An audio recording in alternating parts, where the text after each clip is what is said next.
Türk adı 542 yılında tarih sahnesinde yer alan, 552'de bağımsızlığını ilan eden Göktürk Devleti ile resmi kimlik kazanır.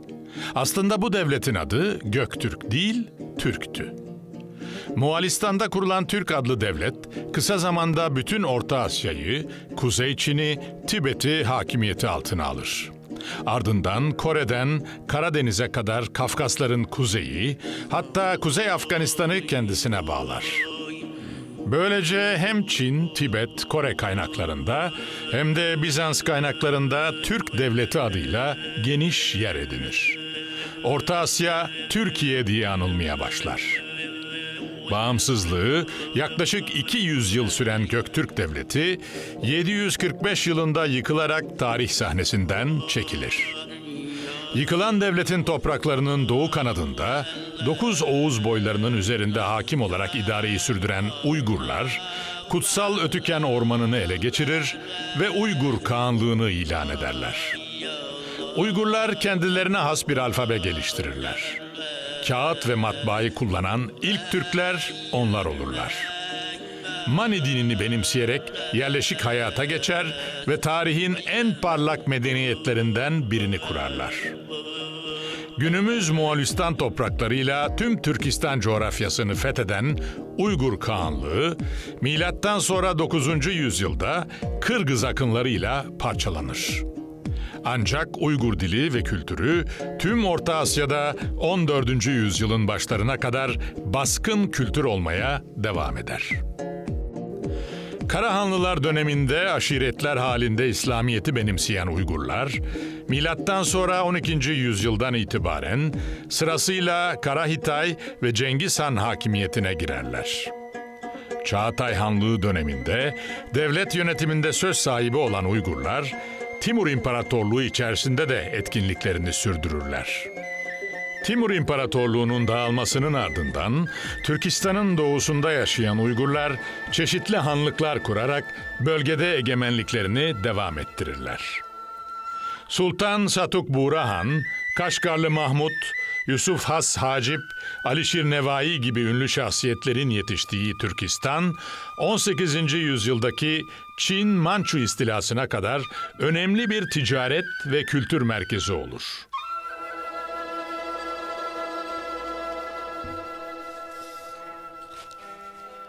Tarihteki ilk Türk adlı devletin yerine egemenliğini ilan eden ve Orta Asya kültür yaşamında bu denli etkin olan Uygurlar kimdir?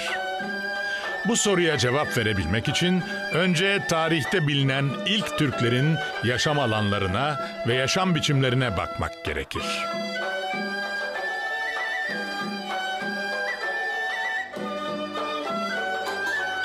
Bir orman halkı olan Türkler bugün içinde tam olarak bilinemeyen bir sebeple miraslarını arkalarında bırakarak Sibirya'dan çıkar, yeni yurtları belledikleri Moğolistan bozkırının insanı olurlar. Böylesine farklı bir coğrafi ortamda yaşamak karşılarına bazı uyum sorunları çıkarır. Ama muhafaza edebileceklerini muhafaza ederek, vazgeçebileceklerinden kimi zaman istemeyerek, kimi zaman da doğal bir kurnazlıkla vazgeçerek sorunların üstesinden gelmeyi başarırlar. Toplu halde göç hareketleriyle Türkler, Moğolistan'ın doğusundaki Kerulen Irmağı'ndan Tuna boylarına kadar büyük bir alana yayılırlar. Altay Dağları'nın kuzeyi ile Sayan Dağları'nın güneybatısı arasındaki bölge Türk yurdu olur. Milyonlarca kilometre karelik bu alanlar coğrafi olarak aşağı yukarı birbirine yakın iklim özellikleri taşır. Türkler kendilerini güçlüler olarak adlandırmakta haklıydılar. Ülke acımasızdı, koşulları çetindi ve ancak yasalarına uyanlar sağ kalabilirdi. Yaşadıkları bölgenin ortalama yükseltisi 1200 ile 1400 metre arasında değişen bir yaylaydı. Büyük çöküntü ve tepelerin bulunduğu bu bölge az yağış alırdı. Yazın hava birden aşırı ısınır, kışın soğuklar şiddetli olurdu. Hava sıcaklığı -50 dereceye kadar düşer, akarsular ve göller donar, her şey ince bir kar tabakası altında kaybolurdu. Buralarda evcilleşmiş olmasalar bile mevsimlerin belirlediği bir düzen çerçevesinde toplu göç hareketleri sergileyen hayvan sürüleri dolaşırdı. Bu sürüler yazın yükseğe, yaylaya çıkar, kışınsa sertliği daha az topraklara, kışlaklara inerlerdi. Burada mevsimsel olarak yapılan yolculuklar, Orta Asya devesi de denilen iki hörgüçlü, soğuğa dayanıklı develer, arabalar veya kızaklarla yapılırdı. Arabaların boyutları çok büyüktü. Bazılarının yükseklikleri 3 metreyi bulurdu. Bu arabaların tekerleklerinin çapı ise 2 metreden fazlaydı. Böylece araba yol alırken bir yerde batması ya da saplanması önleniyordu. Hayvan yetiştiriciliği Bozkır Türklerinin temel uğraşıydı. Sibirya'dan göç ettikten sonra yurt edindikleri bugünkü Moğolistan toprakları hayvan yetiştirmek için çok uygundu ve Türklerin gücü de buradan geliyordu. Moğolistan'ın bir atlar tarihi olan tarihinin biricik açıklaması da budur. Türklerin ve Moğolların yeryüzündeki yazgılarını belirleyen atlar olmuştur. Bozkır hayatı yaşayan toplulukların üstünlüklerini sağlayan tüm olumlu nitelikleri özgür biçimde sergileyebilmek için atlı gücün temel desteğine ihtiyaçları vardı. At onlara hareket yeteneği vermiş ama tarihlerinin bir kısmını da silikleştirmiştir. Hareketli ve dağınık yaşamaları Türklerin tarihini bir iz üzerinde sürülmesini zorlaştırmıştır. Türk kültürünün iki önemli unsuru var. Biri at, biri diğeri demir. At olmasaydı Türkler bu kadar geniş sahada yaşayamazlardı. Yok olur giderlerdi. Bölgeden bölgeye akınlar yapamazlardı. Türk'ün kanadıydı. Yani o anlamda baktığımız zaman Türk atları çok böyle güçlü, iri yarı atlar değillerdi. Daha ufak fakat dayanıklı. Savaşmaya ve uzun süre gitmeye dayanıklı atlardı. Metalürji sektöründe de Türklerin önemli katkılar yaptığını görüyoruz. Demirin Altay dağlarından başlayarak o üretimi, demircilik, Bozkır kültürünün önemli unsuru olmuştur. Eski Türk topluluklarının Kerulen Irmağı'ndan Tuna boylarına kadar uzanan alanda özellikle su kaynaklarına yakın ve yaylak kışlak hayatı üzerine kurulu bir sistemleri vardı.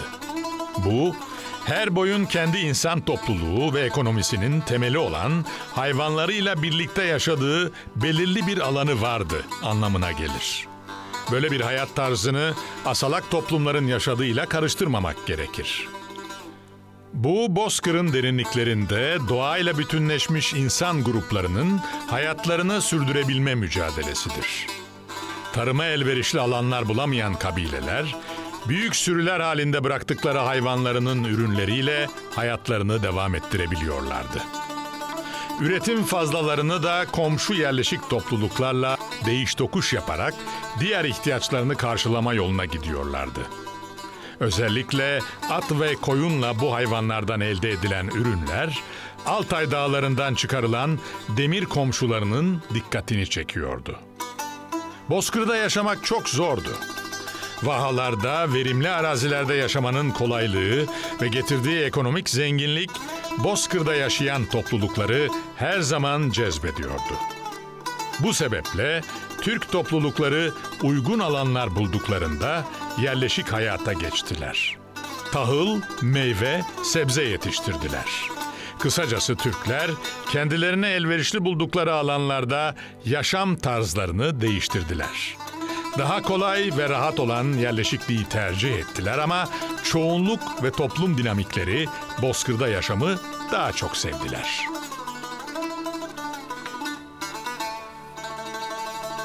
Türklerden bahsederken iki önemli karakteristik özelliklerini vurgulamak gerekir. Bunlardan ilki Türk göçleridir. Bu normal bir yaylak kışlak hayatı değil, çeşitli nedenlerle yaşadıkları bölgeyi kitleler halinde terk edip çok uzun mesafeler kat ederek başka alanlara gitmeleridir.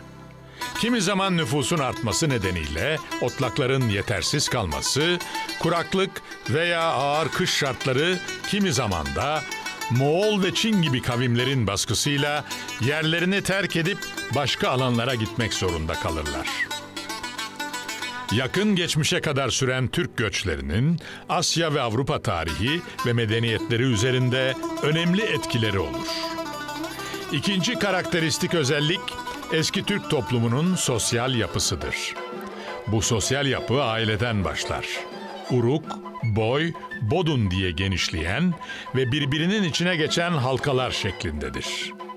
Bozkır'daki Türk topluluklarını her zaman dinamik ve ayakta tutan bu sistem, en başta insanların birbirine olan savunma, barınma, yiyecek elde etme gibi ihtiyaçları sonucu doğmuştur. Türklerde aile toplumun en küçük birimidir.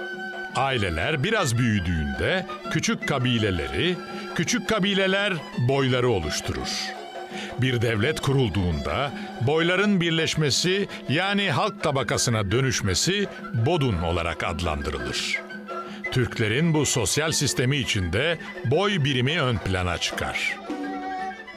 Boy sistemini anlamazsak Türk tarihini anlayamayız. Türk tarihinin en önemli özelliği Türklerin boylar halinde yaşıyor olmaları. Bu boylar halinde yaşıyor olmaları bilinen tarihte milattan önce 700'lerden 1932'li yıllara kadar devam etmiştir. Özellikle günümüzde de Kırgızlar ve Kazaklar, hatta Sibirya'daki Türk toplulukları hala boylar halinde yaşanmaktadır. Yani boy sistemi onlar arasında da devam etmektedir. Boy, milletin bir önceki şekillenmiş halidir. Boy buduna dönüştükten sonra zaten halk kütlesi haline biz algılıyoruz ve bu devleti oluşturuyor. Boyların toplumsal özellik olarak taşıdığı sosyal dayanışma ve dinamizm, bireyleri arasında birlikte hareket etme arzusunu getirmiş, çok uzun mesafeleri yılmadan çetin mücadelelerle aşmalarını sağlamıştır. Böyle bir sistemle Türk boyları Avrasya bozkırlarında kendilerini gösterme fırsatı buldular. Özellikle elverişli alanlarda hayvancılıkla uğraşarak hayatlarını sürdürürken kendi aralarında da siyasi birlikler oluşturdular. Bu siyasi birliklerin bazıları imparatorluk seviyesine yükseldiler. Asya Hun İmparatorluğu bu alanda ilk örnektir. Tarihte Türklerin kurduğu ilk devlet kabul edilen Asya Hun İmparatorluğu, aynı zamanda Orta Asya tarih sahnesinin ilk büyük imparatorluğudur. Tam kuruluş zamanı bilinmemesine rağmen, çeşitli Türk boylarının siyasi ve ekonomik sebepler sonucu birleşmesinden oluşan bu devlet, Orta Asya tarihine damga vurmuştur. İlk Türk İmparatorluğu Asya Büyük Hun İmparatorluğu'dur. Milattan önce 318 yılında ait bir anlaşma dolayısıyla biz Hunlarla hakkında kesin bilgilere sahip olabiliyoruz. Sosyal açıdan, askeri açıdan, devlet idaresi bakımından her yönüyle Hunlar Türk tarihinin temelidir ve bütün Türk devletlerini etkilemiştir.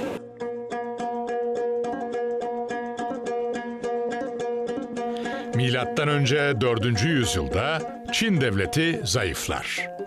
Çin'i oluşturan derebeylikler arasında çatışmalar başlar. Ortaya çıkan durumdan rahatsız olan bazı Çin derebeylikleri Hunlarla anlaşma yoluna gider. Hun devleti hakkında tarihteki ilk vesika bu anlaşmadır.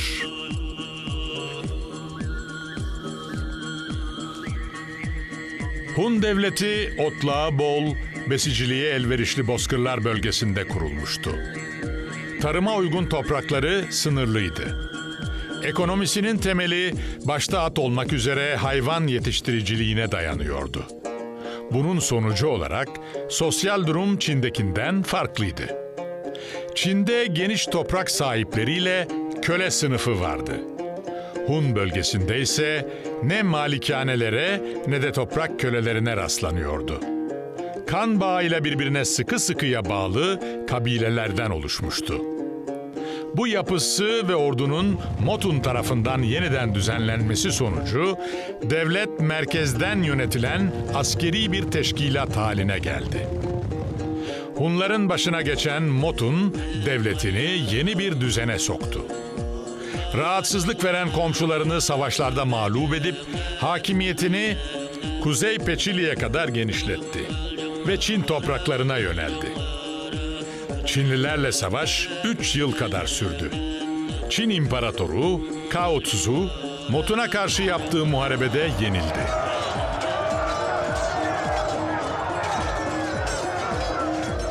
Hunlar, Turan taktiği denilen bozkır usulü savaşla Çin İmparatorunu ve 320 bin kişilik ordusunu kuşattılar.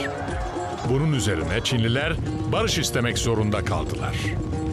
Bozkır bölgesini Hun devletine terk etmeyi, yiyecek ve ipek vermeyi kabul ettiler. Çin hükümdarı ve ordusu ancak bu şartlarla kurtulabildi. Milattan önce 200 yılında yapılan bu anlaşma, Doğu Asya tarihinde iki büyük devlet arasındaki milletler arası ilk anlaşmadır. Hunlar bundan sonra Baykal Gölü kıyılarından İrtiş yatağına kadar olan bozkırları topraklarına kattı. Kuzey Türkistan'ı zapt etti.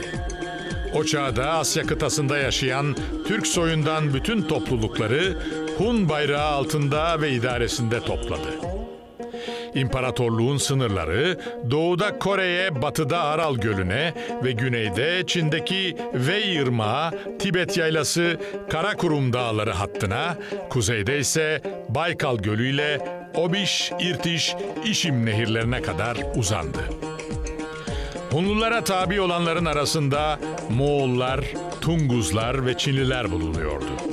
Motun öldüğünde Büyük Hun İmparatorluğu kudretinin en yüksek noktasındaydı. Zamanla gücünü kaybeden Büyük Hun İmparatorluğu ikiye bölündü. Güney Hun Devleti Çin'in kontrolüne girdi. Kuzey Hun Devleti bir süre bağımsızlığını korusa da sonunda yıkıldı.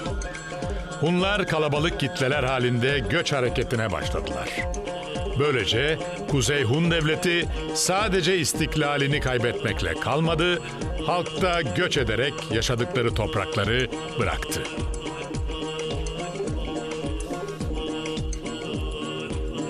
Güney Hunları Çin'in sınır bölgelerinde yaşıyordu. Dışarıdan gelecek akınlara karşı Çin'in ileri karakolu sayılabilecek bir tampon devlet konumundaydılar. İç huzursuzluk artmıştı. Başlarına geçen yöneticilere inançları kalmamıştı. Kabileler baştaki yöneticilere karşı sık sık baş kaldırıyordu. Güçlükle bastırılan isyanlar çıkartıyorlardı. Çin hükümeti tarafından tayin edilen yönetici Hunların Çin'e katılması kararını alınca onu öldürdüler. Devlet başsız kaldı. Daha sonra Çin'in tayin ettiği iki yöneticiyi de kabul etmeyen Hun kabileleri devletten koptular. Dağınık yaşamaya başladılar. Çinliler Güney Hun Devleti'ni 5 eyalete böldüler ve Çinli idareciler tayin ettiler. Böylece Güney Hun Devleti de tarihe karıştı. Kuzey Çin ve Orta Asya'da siyasi varlıklarını kaybeden Türk kitleleri de etrafa dağıldılar. Bir kısmı Seyhun ötelerine, Kafkasların kuzeyine, Dinyeper Nehri civarına ve Aral Gölü'nün doğusundaki bozkırlara yayıldılar. Böylece bir süre dağılarak ama çoğalarak sakin bir hayat yaşadılar, güçlerini arttırdılar. 6. yüzyılın ortalarında Orta Asya tarihinde çok büyük bir gelişme olur. Bu yeni durum, Türk adını taşıyan bir topluluğun hakimiyeti ele alışı ve Türk adıyla anılan ilk bağımsız devletin kurulmasıydı. Hunların devamı oldukları açıkça belli olan Türklerin, yaklaşık 200 yıl sürecek tarihleri boyunca ortaya model bir devlet çıkar. Kendisinden sonra gelenlere örnek teşkil eder. Kendilerinin ve bütün komşularının kaynaklarında Türk adıyla kaydedilen bu siyasi yapı, Orhun yazıtlarında bir kez Kök Türk adıyla geçtiği için bu adla anılmış ve Türkiye Türkçesiyle tarihte Göktürk adıyla yerini almıştır. 552 yılında kurulan Göktürk Hakanlığı 630'da sarsıntıya uğrasa da 745 yılına kadar devlet olarak varlığını korur. Karadeniz'den Kore'ye kadar her yeri kendine bağlamayı başarır. Doğudaki Yakut Türkleriyle batıdaki Ogurlardan bir kısmı dışında Türk asıllı bütün kitleleri kendi idaresi altında birleştirir. Gittikleri her yerde Türk adını ve Göktürk idari, siyasi, iktisadi geleneklerini yaşatır. Türklerin tarihinde Göktürk Teşkilatı'nın, edebiyatının, hayat anlayışının ve töresinin izleri devamlı olarak görülür.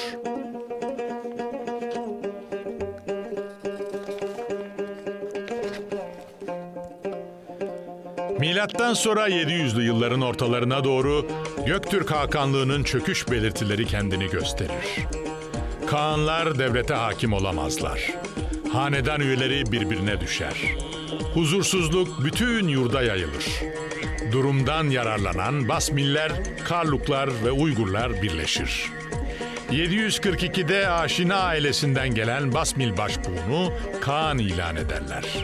Ancak çok geçmeden müttefiklerin arası açılır. Basmil başbuğu Uygurlar tarafından ortadan kaldırılır. Kağanlığa Uygur başbuğu Kutlug Bilgekül getirilir.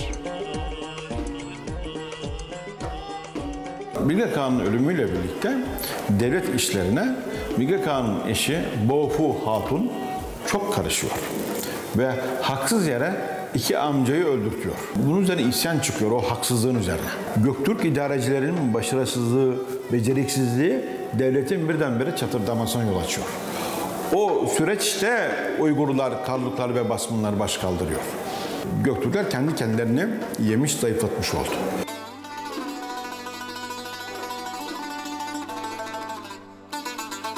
Ötüken'de artık Uygur hakimiyeti başlıyordur. Ötüken, Türk tarihinde çok önemli yeri olan bir kenttir. İlk Türk devletlerine başkentlik yapması bu kentin en önemli özelliğidir. Geleneksel Türk inanışında Ötüken, dünyanın merkezi olarak kabul edilirdi. Bütün diğer anlayışlar, Ötüken'in dünyanın merkezi olma anlayışına dayandırılıyordu. Türkler Ötüken'e verdikleri önemden dolayı bu kentin başkaları tarafından ele geçirilmesini uğursuzluk olarak kabul ederlerdi. Orta Asya'da kurulan ilk Türk devleti, Büyük Hun İmparatorluğu'na başkentlik yapan ve Türklerce kutsal sayılan Ötüken'in Oğuz Destanı'nda Tian Shan dağlarıyla Orhun Havzası arasında bulunan bölgeye at olduğu belirtilir. Oğuzların egemenliğindeyken Ötüken kenti önemli kararların alındığı bir merkezdi.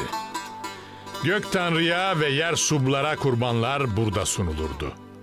Geleneksel Türk dini içerisinde doğa güçlerine inanma çerçevesinde dağ kültünün yanı sıra orman ve ağaç kültü de önemli bir yer tutardı. Geniş ve gür ağaçların olduğu Ötüken Ormanı, bir başka adıyla Ötüken Yış Göktürkler ve Uygurlarca da kutsal kabul edilmiş, hem Göktürk hem de Uygur Kağanlığına başkentlik yapmıştır. Kolayca anlaşılacağı üzere Ötüken, Türklere sadece stratejik açıdan başkentlik yapmamış, onlara manevi açıdan da güç katan bir konumda olmuştur. Türklerin buraya olan bağlılıkları, onlara en zayıf durumlarında bile yeniden toparlanarak devlet kurma imkanı hazırlamıştır. Göktürk Devleti'nin yıkılışından sonra 745 yılında Ötüken, Uygurların hakimiyetine geçer. Uygurlar 5. yüzyılda Orta Asya'nın büyük bir kısmına yayılmış olan Töles boylarından bir kısmını teşkil etmekteydi. Çinliler onları Hunların nesilleri olarak kabul ediyordu. Akraba kavimlerle birlikte Uygurları 9 Oğuz 10 Uygur diye isimlendirdiler.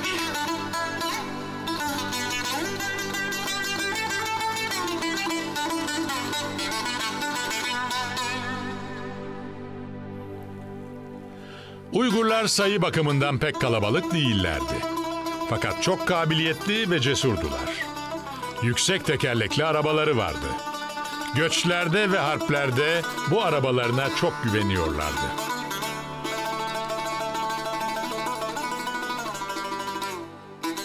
İlk zamanlarda dağınık halde Orhun, Selenga boylarında yaşayan Uygur toplulukları, Göktürklerin kuvvetli oldukları zamanda onlara bağlı olarak yaşadılar. varoluşlarına dair bir destanları vardı. Bu destana göre Tolay'la Selenga birleşir dökülürmüş.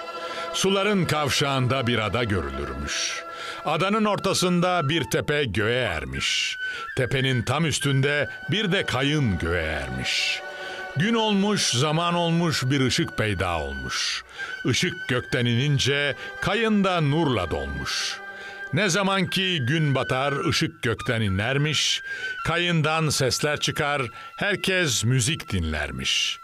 Bunu duyan Uygurlar hep birden şaşırmışlar. Bu durumu görenler aklını kaçırmışlar. 10 ay 10 gece kayın ışıkla sarılmış. Bir gün tam şafak vakti kayın birden yarılmış. 5 güzel çocuk çıkmış kayının ortasından. Gözleri kamaştırmış, bakmışlar arkasından. Gün olmuş, zaman olmuş, hepsi kocaman olmuş.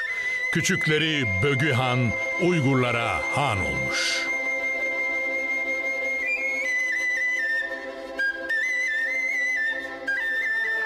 Uygur Kağanlığı Doğu Göktürk Devleti'ne karşı, 2. Göktürk Devleti'ne karşı bir isyan olarak ortaya çıktı. Bu dönemde Karluklar da çok önemli bir boydu, Basmanlar da, başka boylar da vardı. Ama ön plana çıkan 3 boy vardı. Karluklar, Uygurlar ve Basmanlar. 3 boy ittifak ederek kendi aralarında Göktürklerin de zayıflamasını fırsat bilerek 741-42 tarihinden itibaren isyana başladılar. Ve Göktürkleri yenmeyi başardılar. İlk önce Basmanlar ön plana çıktılarsa daha sonra Karluklarla Uygurlar birleşerek Basmanları yendiler ve Kağanlık Uygurlara geçti. Ve nihayet 744-45 yıllarında Bilge Külkagan Uygur Kağanlığı'nın bağımsızlığını ilan etti ve Karluklar, Basmanlar, Dokuz Oğuzlar ve diğer Türk boyları onlara bağlandı. 2. Göktürk Devleti, Kağanları Bilge'nin ölümünden sonra hızla zayıfladığında Karluk, Basmil ve Uygurlar Moğolistan bölgesinde ön plana çıkarlar. Çin İmparatoru onları Göktürklere karşı kışkırtır. Ayaklanan bu 3 boy Göktürk Kağanı Kutlug'u öldürürler. Basmillerin reisi Kağan seçilirken Uygurlar ülkenin sağ yani doğu, Karluklar sol yani batı tarafının yönetimini ele alırlar. Birlikte Çin'e elçi göndererek onlar tarafından resmen tanınırlar. Mağlup Göktürklerden geriye kalan boylar kendi aralarında Ozmış'ı Kağan seçseler de Basmil, Karluk ve Uygur boyları saldırıp onu da öldürdüler. Uğradıkları felaketlerden yılmayan Göktürkler en nihayet Ozmış'ın oğlunu Kağanlığa getirirler. Ama bir kez daha başarılı olamazlar. 745 yılında bu Kağan da Uygurlar tarafından öldürülerek ortadan kaldırılır. Böylece Göktürk Devleti tarihe karışır. Ama Basmillerle Uygurların da arası açılır. Aralarında savaş çıkar. Karluklular Uygurların tarafında yer alınca Basmiller yenilir. Göktürk siyasi gücü de tamamen ortadan kalkınca Uygurlar bağımsızlıklarını rahat bir şekilde ilan eder, Orta Asya sahnesinde bağımsız devletleriyle yerlerini alırlar.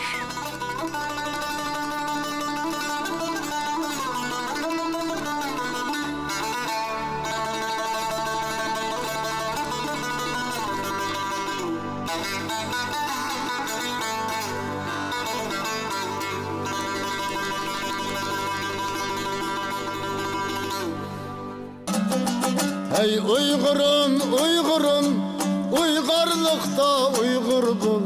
Bulsun parlak ikbalim, ilgarlıkta uzgar bul. Hey Uygur'um, Uygur'um, uygarlıkta Uygur bul. Bulsun parlak ikbalim, ilgarlıkta uzgar bul.